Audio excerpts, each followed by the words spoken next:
Nascido em Coimbra em 1209 e falecido em Toledo em 1248, Dom Sancho II foi o quarto rei de Portugal. Reinou entre 1223 e 1248. E o seu reinado pode-se dividir em três períodos fundamentais. Um período de grande luta com o clero, um período de grandes conquistas militares, alargando o território português, e um terceiro período de derrota contra o clero, a nobreza e praticamente o povo. Viu-se sozinho. Não foi um rei feliz. Acabou por ser deposto, por vontade da Igreja e pelo próprio irmão. Soube, no entanto, encarar o seu final com uma extraordinária dignidade. Teve os seus fiéis, que junto dele se mantiveram até ao fim. Foi, ao cabo e ao resto, um grande conquistador, mas um fraco governante.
Era um homem que tinha tido uma infância frágil, doente, e tão fraquinho era que lhe vestiram o hábito de Santo Agostinho para ver se o curava.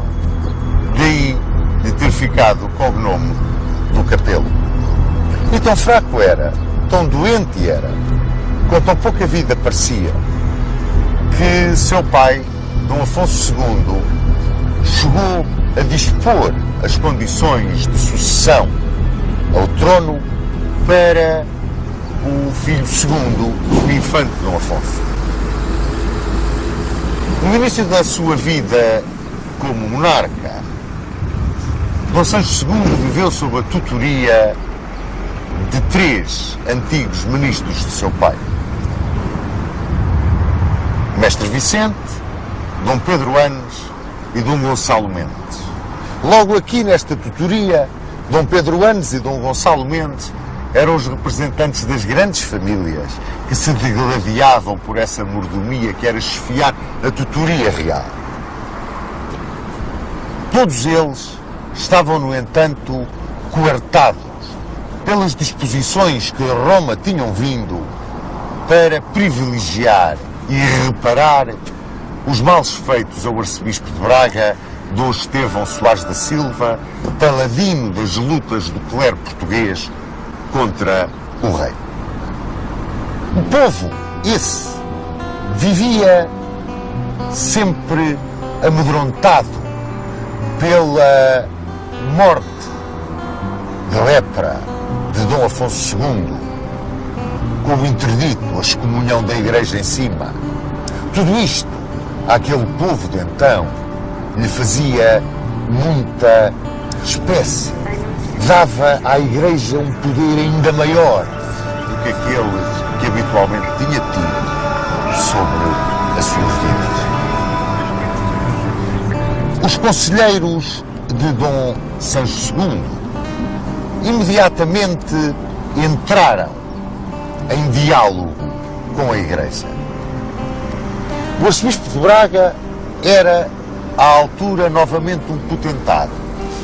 Tinha sido reparado de todos os gravames que lhe tinham feito, possuidor de imensas terras, senhor de grande prestígio, encabeçando o poder tradicional do clero, aceitou essa reunião que se fez com os representantes do monarca. Reuniram-se em Coimbra. Este acordo de Coimbra, que se materializava na chamada composição, tinha 10 pontos. Pontos que restringiam dramaticamente os poderes reais. O primeiro desses pontos obrigava o rei a impedir os gravames que se faziam ao clero na altura das colheitas, e as rendas só podiam ser cobradas nos lugares próprios. Mas, fundamentalmente, a aplicação da justiça era visada nesta composição.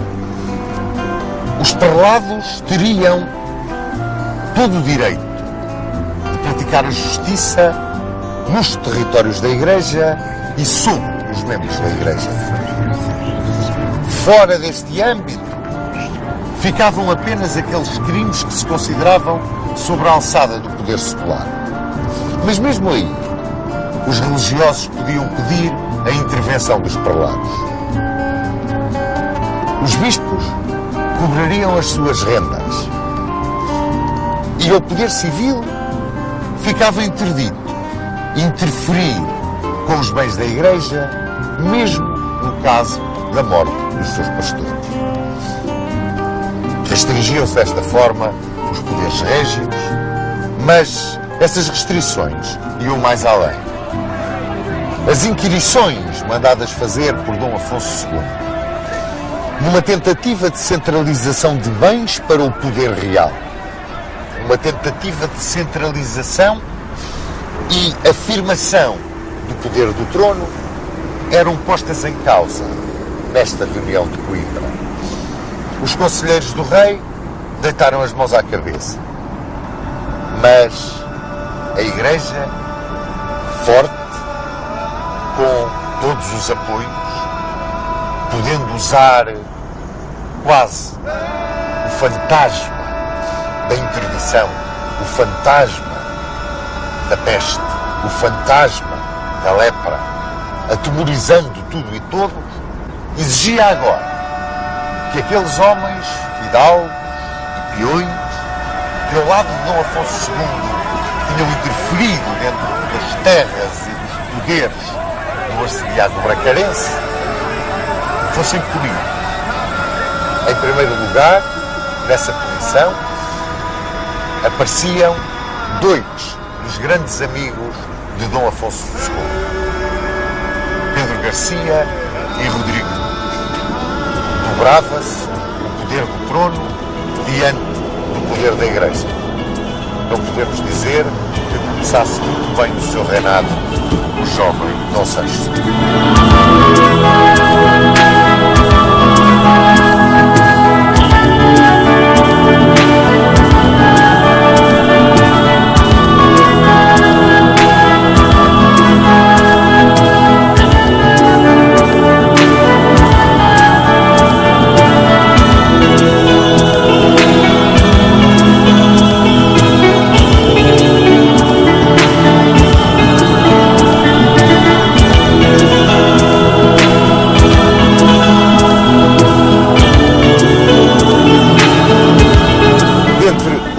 De Dom Sancho II, começou a ganhar grande importância a família Mendes de Sousa. No fundo, foram eles quem conseguiu a composição de Coimbra, os 10 pontos que marcaram, por assim dizer, o início da quebra do poder real face às exigências da Igreja, a grande luta que tinha sido travada por Dom Afonso II, fundamentalmente contra o arcebispo de Braga, que era agora o grande beneficiário nessa composição de Coimbra, foi a eles que as infantas se dirigiram, as irmãs de Dom Afonso II, para que de uma vez por todas se resolvesse a famosa questão que as opunha à coroa.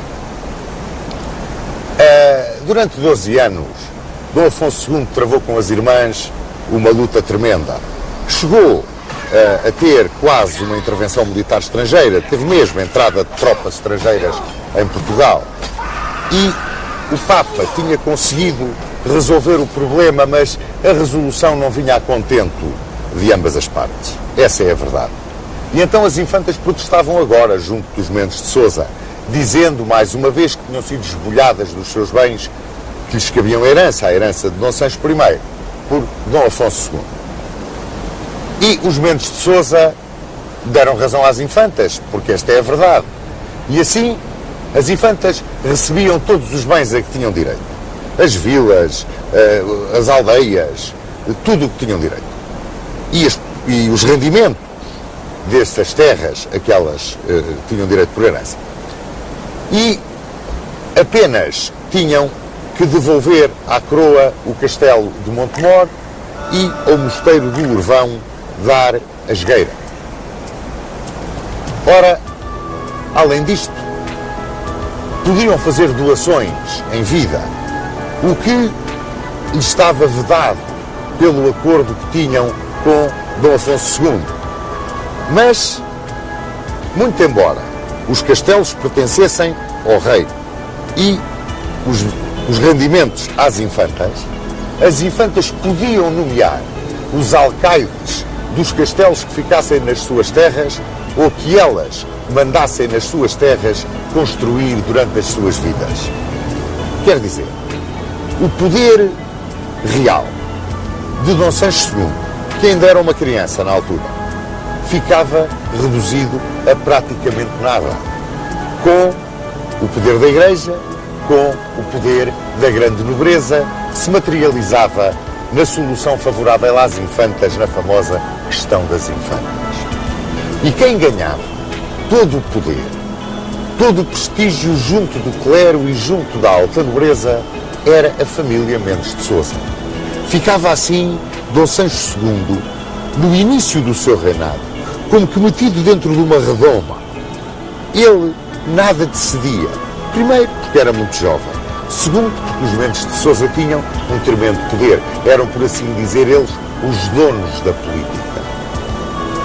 Isto levou a que Dom Sancho II, praticamente desde o início do seu reinado, se visse arredado do papel de árbitro. O papel de árbitro que é, por assim dizer, a essência do papel do rei. O papel de árbitro junto dos seus súbditos. Ele, com a sua isenção, era quem podia realmente, e como supremo magistrado, resolver os problemas de grande profundidade que surgissem entre os seus súbditos. E Dom Sancho II, desde o início do seu reinado, ficava praticamente afastado dessa possibilidade. Dom Sancho II era fundamentalmente um guerreiro. Era um homem vocacionado para o campo de batalha. Era um espírito tolerante e extraordinariamente audaz na guerra, mas na sua vida de corte era indolente. Não ligava muito aos problemas da gestão do reino. Ele rodeava-se dos seus companheiros de aventura, dos seus companheiros de pândega. Ele adorava os prazeres da vida, sobretudo os prazeres da vida depois do risco das batalhas. E cumulava estes seus companheiros de grandes benesses. Isso punha um bocado contra a Igreja. Um bocado que foi crescendo, digamos assim, perdoem-me o plebeísmo. Porque, como ele não intervinha, os seus companheiros, que constituíam, por assim dizer, a nobreza militar, começaram a desafiar a própria Igreja. Iam aos bens da Igreja. havia questões tremendas. Criou-se na coroa e criou-se na corte quase um ambiente de anarquia. E o alto clero começou a capacitar-se de que o poder que o rei dava aos seus companheiros na guerra e praticamente a ação de árbitro inexistente por parte do rei iria levar a grande nobreza a tomar o poder da Igreja. E isso a Igreja, sobretudo naquela altura, não queria de forma nenhuma admitir.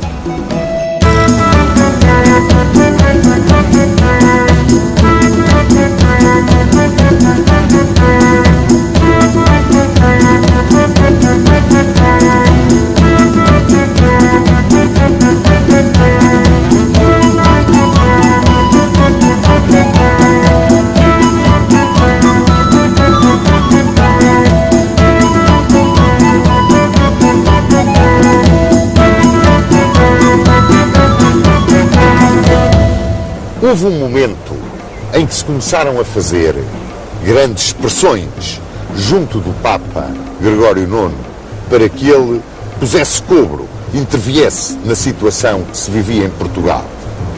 Mas Gregório IX só tinha olhos para cruzar. Todos os seus sentidos estavam apontados para a luta contra a Moirama. E aí Dom Sancho II e os seus cavaleiros eram os verdadeiros ases. Ora, sucede que houve um insulto muito grande feito à Igreja. Dom Sancho II tinha um irmão, Dom Fernando, o Infante de Serpa. E havia um litígio entre Sancho Gomes e João, o Deão da Sé de Lisboa, por causa de qual dos dois devia ocupar a prelazia da cidade de Lisboa, ser o bispo de Lisboa. E o Infante de Serpa tomou partido por Sancho Gomes e foi com os seus cavaleiros a Lisboa e violou a Sé de Lisboa. Destruiu os bens do Deão João, que era muito querido em Roma, e porque os seus cavaleiros não quiseram entrar com ele na Sé, ele regimentou os mouros da moraria ali cerca da Sé e com eles entrou na Sé. E dizem que chegaram inclusivamente a macular as hóstias que estavam no sacrário. Isto originou um escândalo tremendo. E este escândalo chegou a Roma. Chegou a Roma e o Papa, porque Dom Sancho II nada tinha feito, mandou-lhe uma tremenda reprimenda e exigiu uma reparação ao insultado. E exigiu que o Infante de Serpa fosse a Roma para se humilhar e pedir perdão. E Dom Sancho II tudo aceitou. O irmão foi a Roma, foi severamente punido, a punição foi tremenda, e Dom Sancho II perdeu, com esta sua atitude de se humilhar, um bocado do apoio de certa nobreza militar que sempre o tinha acompanhado. Dom Sancho II tinha um irmão segundogénito, o Infante Dom Afonso, que tinha ido para a França ao cuidado da rainha Dona Branca. E ali casou com a viúva de Filipe o Crespo, conde de Borgonha. Chamava-se esta viúva Dona Matilde. E ele, o Infante Dom Afonso, recebeu o título de Conde de Bolonha e ficou feudatário de Luís IX. E junto de Luís IX entrou na guerra com a Inglaterra de Henrique VI e portou-se brilhantemente na Batalha de Sante. Era um homem de uma cultura muito mais avançada do que aquela que tinha os seus pares em Portugal, porque vivia numa corte muito mais evoluída. E também, militarmente, não era manco nenhum. Era um ótimo guerreiro e tinha dado provas disso. Por essa razão, aqueles que se estavam a desgostar do comportamento, da apatia no exercício do ofício de reinar, que caracterizava Dom Sancho II, aqueles que se começaram a desgostar com essa atitude do rei, começaram a virar os olhos para o conde de Bolonha, para o infante Dom Afonso, como uma possível solução para os problemas que atormentavam Portugal. Porque realmente, na corte vivia-se quase uma anarquia. Sucediam-se os duelos, alternavam-se os validos. Havia um que tinha um grande poder junto do rei. Era Martim Gil de Soverosa. Era um extraordinário cavaleiro, muito provavelmente a primeira espada de Portugal na altura. E esse homem acompanhava o rei para toda a parte. E chegou ao ponto de desafiar os cavaleiros de Rodrigo Sanches, o tio do rei, e venceu. E isto virou contra Dom Sancho II, parte da nobreza que tinha outros laços, digamos, de vassalagem com outros grandes senhores de Portugal. É claro que tudo se apagava, pelo menos dentro do reino e a nível da nobreza, pela ação militar de Dom Sancho II. Dom Sancho II entrou numa coligação com o rei de Castela e o rei de Leão e atacou Elvas. O ataque de Dom Sancho II a Elvas, a conquista de Elvas por Dom Sancho II, ficou lendário, porque ele avançou com tal galhardia, com tal bravura, sem olhar ao perigo, sem olhar ao inimigo, que se não fosse Afonso Mendes Sarracines, Dom Sancho II teria morrido no ataque a Elvas. De Elvas foi a Jurumanha e tomou Jurumanha. Fernando III de Leão tanto o admirava, fez um pacto com ele e cedeu-lhe Chaves.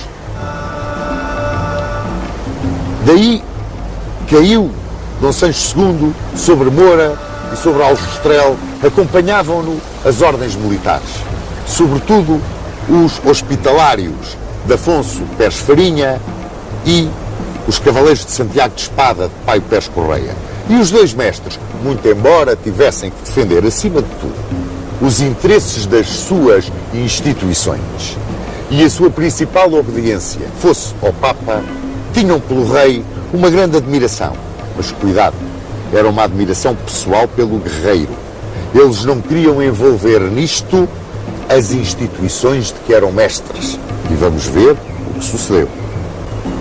Dom Sancho II virou-se então contra o Algarve. Como os seus maiores, entrou no Alfagar e avançou sobre Mértola, conquistou Ayamonte, isolou os mouros algarvios dos mouros sevilhanos, avançou sobre Cacela e Tavira, que tomou. Nisto foi acompanhado por Dom Paio Pérez Correia. E as concessões que ele fez às ordens militares, ao hospital, aos espatários, a Calatrava, deixavam-no pobre, porque ele, afinal, aos seus homens, àqueles que o acompanhavam no campo de batalha, por quem ele vivia, numa completa adoração, que aliás era mútua, ele dava tudo. E a coroa não tinha nada. Portanto, o reino era pobre. Quem era rico eram as ordens militares, eram os homens de guerra e, é claro, a Igreja. Mas, cada vez mais, o dissídio com a Igreja se acentuava. Parecia até que Dom Sancho II gozava intimamente quando dava razão aos seus cavaleiros nas questões com o clero, que muitas vezes envolviam bens terrenos, muito mais do que bens espirituais. Parecia que ele se queria vingar do início do reinado, de ter humilhado a coroa diante do arcebispo de Braga. Inclusivamente, ele voltou a validar a disposição de Dom Afonso II, que proibia os eclesiásticos de aceitarem a herança de bens de raiz. Isto, é claro, levantou um tremendo burburinho na Igreja. Esse burburinho refletiu-se em Roma, Mas a resposta lá vinha, a moderação. O rei é um grande guerreiro, a cruzada na península. Mas isso não impedia que se montasse uma conspiração. Essa conspiração tinha nomes, claro que tinha. Pedro Salvador, o sucessor de Martinho Rodrigues, e o arcebispo de Braga, João Egas. João Egas era irmão dos Porto-Carreiros. E os Porto-Carreiros, Raimundo Viegas Porto-Carreiro, Gomes Viegas Porto-Carreiro, senhores de muita força, de muito poder, que disputavam o valimento junto do rei, eram cavaleiros que tinham uma grande projeção, não só na corte em Portugal, mas junto do infante Dom Afonso em Paris, onde um cunhado deles, Pedro Origues, era um dos validos, junto com Estevão Anos, um dos validos do Conde de Bolonha. Odiavam profundamente Dom Sancho II. Aliás, muitos daqueles que acompanharam Dom Afonso para a França fizeram-no quase que expulso pelos tutores do monarca. Esses tutores do monarca que acabaram por ser todos vencidos pelos Mendes de Sousa. O primeiro a ser vencido pelos Mendes de Sousa foi Pedro Anos. E depois o próprio Mestre Vicente, os antigos ministros, os antigos conselheiros de Dom Afonso II. Pois começou-se a cozinhar uma conspiração em Paris. E o arcebispo de Braga era, nesta conspiração, o representante dos Porto-Carreiros. Ele que era um Porto-Carreiro. As coisas começaram a complicar-se a sério para Dom Sancho II quando ele se apaixonou por Dona Mécia Lopes de Haro. Dona Mécia Lopes de Haro era uma mulher linda e valente como as armas. Dizem que em Castela, durante o cerco de Morata, ela se tinha batido à frente de homens e mulheres, revestida de armadura, e tinha vencido os mouros. Era filha de Louco Dias de Haro, a quem chamavam o Cabeça Brava. E a mãe, Dona Urraca Afonso, era bastarda de Afonso IX de Leão. Pois esta Dona Mécia Lopes de Haro conquistou o coração de Dom Sancho II. E Dom Sancho II casou com ela contra a opinião expressa dos três braços da nação. Praticamente unânime, tirando uns quantos cavaleiros que o apoiavam nas suas aventuras e nas suas pândigas. Mas o povo acusava Dona Mécia de má mulher, de feiticeira. A nobreza acusava, e com razão, de bastardia. Uma bastarda nunca se poderia sentar no trono de Portugal. Não ligou a nada Dom Sancho II e casou. E ele, que tinha abdicado de ser árbitro, que não impunha a ordem na anarquia que ia na corte, virava agora contra ele as opiniões de muitos daqueles que o tinham apoiado, do povo que murmurava no início do seu reinado: o rei Dom Sancho anda a ser roubado. E a alta nobreza, novamente as tias, as infantas, condenaram este casamento.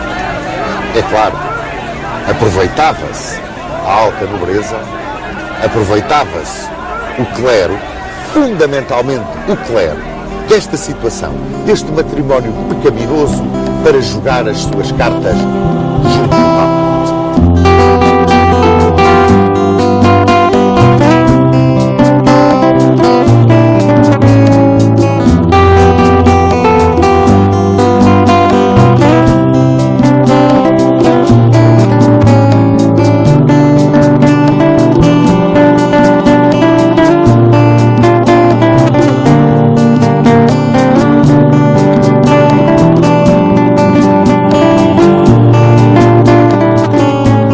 Notava-se agora no sólido pontifício Inocêncio IV. Inocêncio IV era um papa de uma têmpera tremenda.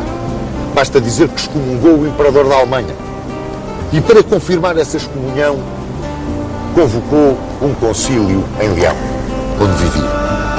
A esse concílio de Leão foram o arcebispo de Braga, João Egas e Gomes Viegas Porto Carrero. E levaram todas as queixas do clero português contra Dom Sancho II. Intrigaram, mexeram-se junto do Papa, junto da Cúria, que o rei não tinha força nenhuma, era um mole, era um homem que se deixava controlar pelos cavaleiros, pelos homens de guerra que traziam o país num estado de anarquia, não arbitrava conflitos, abdicava da função real, muito embora fosse um grande guerreiro. Mas como rei, e o que Portugal precisava era um rei que metesse na ordem todas aquelas situações de anarquia que ele, Dom Sancho, afinal de contas, acabava por ser o originador. E foram dizendo que o rei não tinha filhos, Dona Mécia Lopes de Haro era bastarda, era feiticeira, a voz do povo era feiticeira, e que, portanto, talvez fosse melhor o Conde de Bolonha, um homem tão ponderado, de tão grande cultura, tão bem casado, um homem que, afinal de contas, o Papa podia pôr em Portugal para curar o reino e para, afinal de contas, compensar o clero português de todos os insultos de que era vítima no cotidiano. Mas, para que a ida do bolonhês para Portugal não fosse assim um choque muito grande para aquela nobreza militar que ainda se mantinha à volta de Dom Sancho II, talvez que dar-lhe uma missão, quase uma representação papal por causa da cruzada, e junto do bolonhês, no famoso Pacto de Paris, o clero foi taxativo. Amparar a Igreja, favorecer os prelados, devolver os bens que tinham sido tirados, expoliados desde o tempo de Dom Afonso II, punir os insultadores, o termo era os insultadores do clero, tirar os bens aos excomungados e em todos os negócios públicos ouvir os bispos. Ou seja, o trono aos pés do báculo e o rei sentado no trono, se isso aceitasse. E Dom Afonso aceitou. E veio para Portugal como visitador e curador. Recebeu a alta nobreza e fundamentalmente o clero como um salvador, o homem que vinha por ordem na casa. E mais, numa altura em que o bispo de Coimbra, Tibúrcio, tinha publicado as queixas contra o rei e em que os cavaleiros partidários do rei tinham ido a Coimbra, tinham entrado na Sé, se tinham revestido dos paramentos do bispo e tinham dito uma missa. Isto era um sacrilégio. Além do mais, os partidários do rei eram sacrílegos.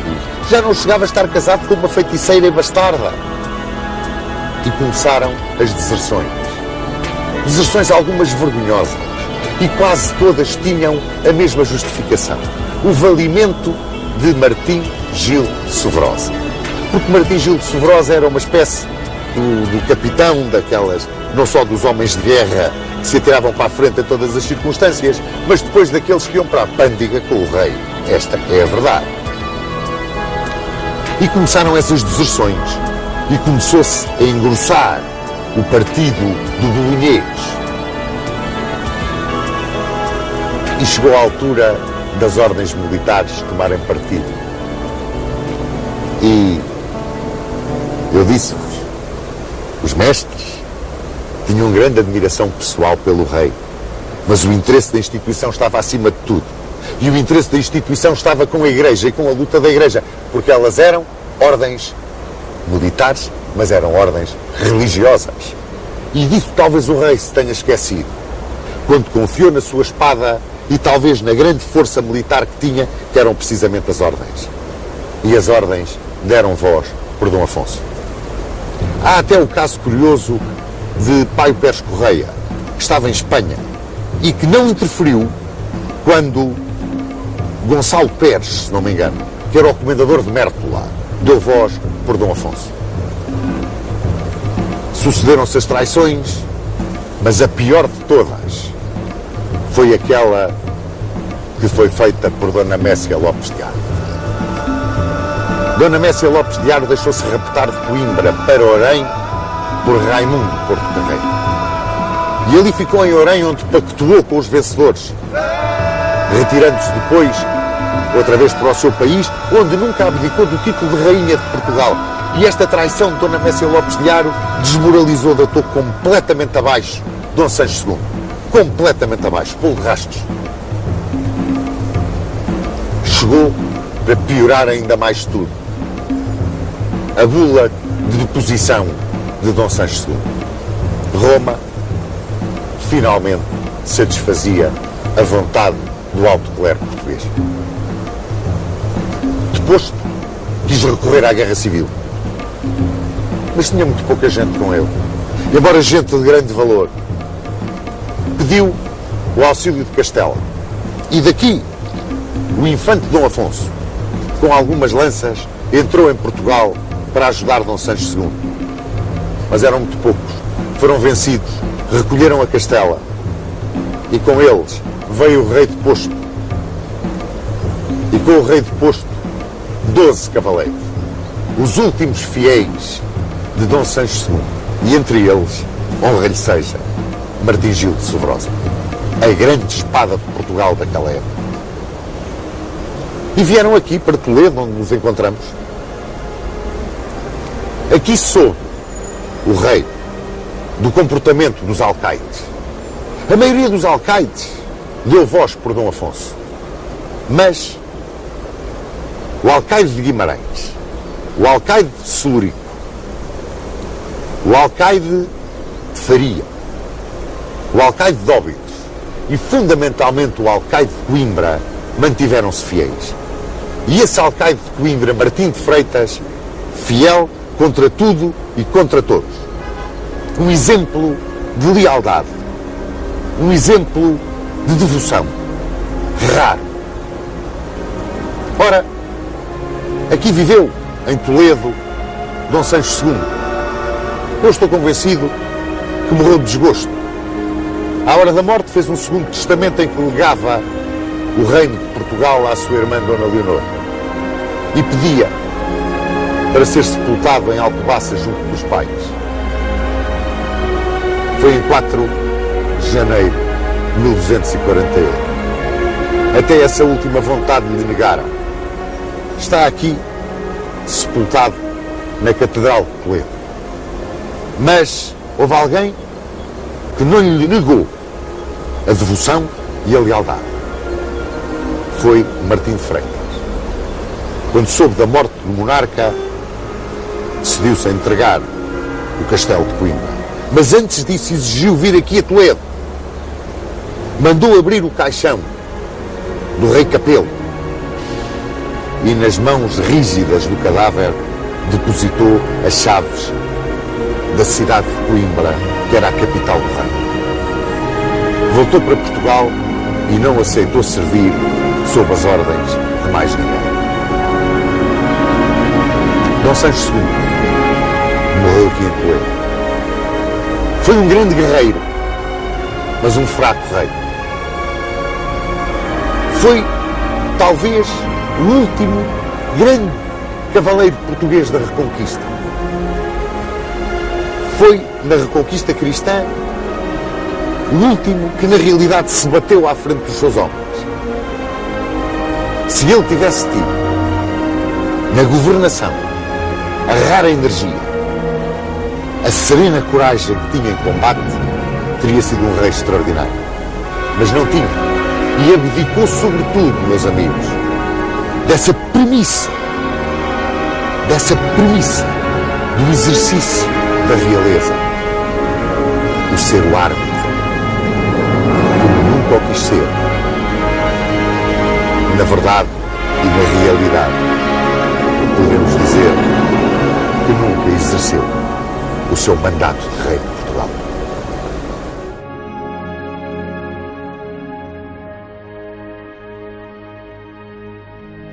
Na minha perspectiva, Dom Sancho II foi o extraordinário guerreiro. Talvez o último grande guerreiro da Reconquista cristã. Mas não exerceu o ofício de reinar. Não foi o árbitro. E ao não ser o árbitro, abdicou do seu ofício de reinar. Eu gostava de saber a opinião do Sr. Dom Duarte acerca do guerreiro e do árbitro que o rei tem de ser. De facto, a nação espera do rei a chefia militar e, ao contrário do que aconteceu depois na Renascença e em outras épocas em que o rei era suposto simbolizar, em cada época o rei simboliza os valores principais da sua época. Por isso é que na Idade Média o símbolo do homem perfeito era o cavaleiro. Os cavaleiros do rei Artur, toda essa saga extraordinária, e o rei tinha que ser um guerreiro. Os que eram bons guerreiros tinham prestígio, os outros, como Dom Fernando, que foram mais fracos como guerreiros, depois perderam completamente o seu prestígio. De modo que realmente Dom Sancho II, no imaginário da sua época, realmente tinha um valor extraordinário. Agora não cumpriu a missão mais importante do rei, que é realmente a missão do árbitro. Vários historiadores militares consideram que o momento mais alto do reinado de Dom Sancho II é a opção estratégica do Val do Guadiana e, portanto, o isolamento dos mouros andaluzes, dos mouros algarvios. Não acha que, de certa maneira, Sr. Dom Duarte, isto tudo vem mostrar que Dom Sancho II não era o fraco, o homem sem qualidade de decisão que tanto nos têm querido pintar? Claro, era preciso muita coragem para fazer uma expedição dessas, porque, na verdade, estava em pleno território muçulmano, não é? E o risco era muito grande. De facto, indubitavelmente, foi um ato muito corajoso. E, ao mesmo tempo, para se poder garantir a segurança do território português, é indispensável controlar aquela costa tão acessível, cheia de bons portos, que fazia face ao mundo islâmico, ao Maghreb. A deposição de Dom Sancho II é sempre um ponto na história de Portugal que tem dividido os autores. Será que é quase um ajuste de contas da Igreja com a monarquia portuguesa a demissão de Dom Sancho II, a deposição de Dom Sancho II?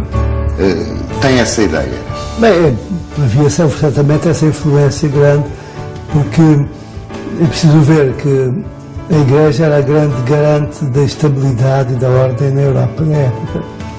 E quando o rei desafiava a Igreja, punha em causa muito mais do que um país. Quer dizer, se os outros reinos europeus começassem também a combater em força da Igreja, podia ser o fim da Europa. Seria o regresso a um período de desordens e de guerras entre os europeus. Não é? O Papa era o grande árbitro da Europa na época.